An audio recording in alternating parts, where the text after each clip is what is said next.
ചെറിയ കാരണത്തിന് വേണ്ടി, ചെറിയ വിഷയത്തിന് വേണ്ടി ആ പാവപ്പെട്ട പെണ്ണിനെ കൊണ്ട് കരയിപ്പിക്കുന്നവരില്ലേ, മനസ്സ് വേദനിപ്പിക്കുന്നവരില്ലേ, ഭാര്യന്റെ ഉമ്മനെ പറയുന്നവരില്ലേ, ഭാര്യന്റെ ബാപ്പനെ പറയുന്നവരില്ലേ, ഭാര്യന്റെ മനസ്സ് വേദനിക്കുന്ന സംസാരങ്ങൾ നടത്തി പാവപ്പെട്ട ആ പെൺകുട്ടിയുടെ കണ്ണിൽ നിന്ന് വെള്ളമൊലിപ്പിച്ച് നോക്കി രസിക്കുന്ന ചില ചെറുപ്പക്കാരില്ലേ? മോനെ, നിന്നെ വിചാരണ ചെയ്യുന്നൊരു സമയം വരാനുണ്ട്. നിനക്ക് വിട്ടുവീഴ്ച ചെയ്യേണ്ട റബ്ബിൽ നിന്ന് നിനക്ക് വിട്ടുവീഴ്ച കിട്ടണോ എങ്കിൽ നീ ഒരു കാര്യം ചെയ്തോ. നിന്റെ ഭാര്യയിൽ വിവേകശൂന്യമായ പ്രവർത്തനം നടന്നെങ്കിൽ, നിന്റെ കുടുംബത്തിൽ നിന്നോട് മോശമായ നിലക്ക് പെരുമാറിയെങ്കിൽ, അല്ലെങ്കിൽ മോശമായ നിലക്കുള്ള സംസാരം നടന്നെങ്കിൽ, നീ അത് പൊരുത്തപ്പെട്ട് വിട്ടുവീഴ്ച ചെയ്താൽ നിന്റെ ജീവിതത്തിൽ വന്ന അപാകതകൾ അല്ലാഹു നിനക്ക് വിട്ടുവീഴ്ച ചെയ്യാൻ അത് കാരണമല്ലേ? അതേ സമയത്ത് അതാ നീതി ലഭിക്കേണ്ട ഭർത്താക്കന്മാരിൽ നിന്ന് അനീതി മാത്രം ലഭിച്ച് വേദനിക്കുന്ന എത്ര സ്ത്രീകളുണ്ട്. ഞാൻ ചെറിയ സാമ്പിളിന് വേണ്ടി പറഞ്ഞതാണ്. പ്രായമുള്ളവരെ ബഹുമാനിക്കുന്നതിന് പകരം നിന്ദിക്കുന്ന എത്ര ആളുകളുണ്ട്. ആലിമീങ്ങളെ ഗ്രൂപ്പ് തിരിച്ച് കുറ്റം പറയുന്നവരില്ലേ?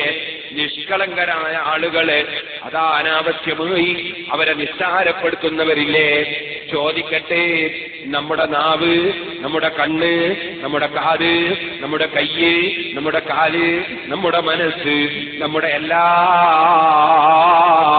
യജമാനായ റബ്ബിന്റെ നിയന്ത്രണത്തിലാണെങ്കിൽ ആ റബ്ബ് ഓരോന്നിനെ കുറിച്ചും ചോദ്യം ചെയ്യുന്ന ഒരു സന്ദർഭം ഓരോ മനുഷ്യനും വരാനില്ലേ?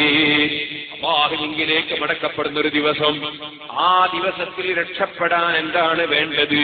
അത് നബി സല്ലല്ലാഹു അലൈഹി വസല്ലം തങ്ങളുടെ ഉപദേശം സ്വീകരിക്കലാണ്.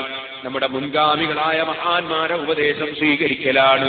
ആ നിലക്ക് അല്ലാഹു നിർബന്ധമാക്കിയ നിസ്കാരം അതൊരിക്കലും ഖളായി പോകാതെ കൃത്യമായി നിർവഹിക്കേണ്ടതുണ്ട്. കഴിവുള്ളവന് സക്കാത്ത് കൊടുക്കേണ്ടതുണ്ട്, നോമ്പെടുക്കേണ്ടതുണ്ട്, ഹജ്ജ് ചെയ്യേണ്ടതുണ്ട്, ഉംറ ചെയ്യേണ്ടതുണ്ട്, കുടുംബബന്ധം ചേർക്കേണ്ടതുണ്ട്, അയൽവാസികൾക്ക് നന്മ ചെയ്യേണ്ടതുണ്ട്, പ്രായമുള്ളവരെ ആദരിക്കേണ്ടതുണ്ട്, ഉമ്മയെയും ബാപ്പയെയും ഉപ്പാപ്പയെയും ഉമ്മാമയെയും ബാപ്പന്റെ കുടുംബത്തെയും ഉമ്മയുടെ കുടുംബത്തെയും പരിഗണിക്കേണ്ടതുണ്ട്. കുടുംബബന്ധം മുറിക്കുന്നവന് ദുആക്ക് ഇജാബത്തില്ല. അവന്റെ പാപങ്ങളൊന്നും പൊറുക്കുന്നില്ല, അവന്റെ അമലുകളൊന്നും സ്വീകരിക്കുന്നില്ല. അത് റജബ് 20 ആണെങ്കിലും ശരി, ശഅബാൻ 15 ആണെങ്കിലും ശരി, അല്ല ലൈലത്തുൽ ഖദ്ർ തന്നെയാണെങ്കിലും ശരി, കുടുംബബന്ധം മുറിക്കുന്നവന്റെ ദുആക്ക് ഇജാബത്തില്ല, അവന്റെ അമല് സ്വീകരിക്കപ്പെടുന്നില്ല. പലപ്പോഴും സംഘടനാ പ്രവർത്തകന്മാരായി ദീനിന്റെ ഖാദിമീങ്ങളായി രംഗത്ത് വരുന്നവര് തന്നെ ചെറിയ ചെറിയ പ്രശ്നങ്ങൾക്ക് വേണ്ടി സുബ്ഹാനല്ലാഹ് പരസ്പരം വൈരാഗ്യം വെക്കുന്നവരില്ലേ, പരസ്പരം വിദ്വേഷം വെക്കുന്നവരില്ലേ, പരസ്പരം എതിർക്കുന്നവരില്ലേ, കിട്ടുന്ന സമയത്തൊക്കെ ഒരാള് മറ്റൊരാളെ കുറ്റം പറയുന്നവരില്ലേ, എപ്പോഴും ഒരാള് മറ്റൊരാളെ ആക്ഷേപിക്കുന്നവരില്ലേ, എപ്പോഴും മറ്റുള്ളവനെ അവഗണിക്കണമെന്ന് തോന്നുന്നവരില്ലേ, എന്നെ പരിഗണിക്കണമെന്ന് തോന്നുന്നവരില്ലേ, ഞാനൊരു പരിഗണിക്കപ്പെടേണ്ടവനാണെന്ന ചിന്ത വരാറില്ലേ, അവൻ അവഗണിക്കപ്പെടേണ്ടവനാണെന്ന് തോന്നലുണ്ടാകാറില്ലേ? വാസ്തവത്തിൽ ആരാണ് റബ്ബിന്റെ അടുക്കൽ പരിഗണിക്കപ്പെടുന്നവൻ, ആരാണ് റബ്ബിന്റെ അടുക്കൽ അവഗണിക്കപ്പെടുന്നവൻ? ഒന്നും അറിയാതെ മറ്റുള്ളവരെ നിസ്സാരപ്പെടുത്തുന്നവരില്ലേ? ഈ ഒരു ചിന്ത മനുഷ്യന്റെ മുഴുവൻ നന്മകളെയും നശിപ്പിക്കുന്ന ചിന്തയാണ് എന്ന് മാത്രമല്ല, നീ ലക്ഷക്കണക്കിന് റുപ്പിക സംഭാവന കൊടുത്താലും, നീ 24 മണിക്കൂറും പോസ്റ്ററും നോട്ടീസും എടുത്തൊട്ടിക്കാൻ നടന്നാലും സ്വീകരിക്കപ്പെടൂല.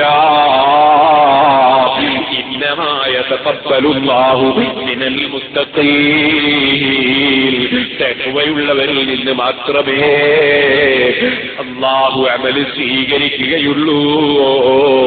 തഖ്വയുടെ ഉറവിടം എവിടെയാണ് ചെറുപ്പക്കാരെ? അതെ, അത്തഖ്വാ ഹാഹുനാ, അത്തഖ്വാ ഹാഹുനാ, അത്തഖ്വാ ഹാഹുനാ.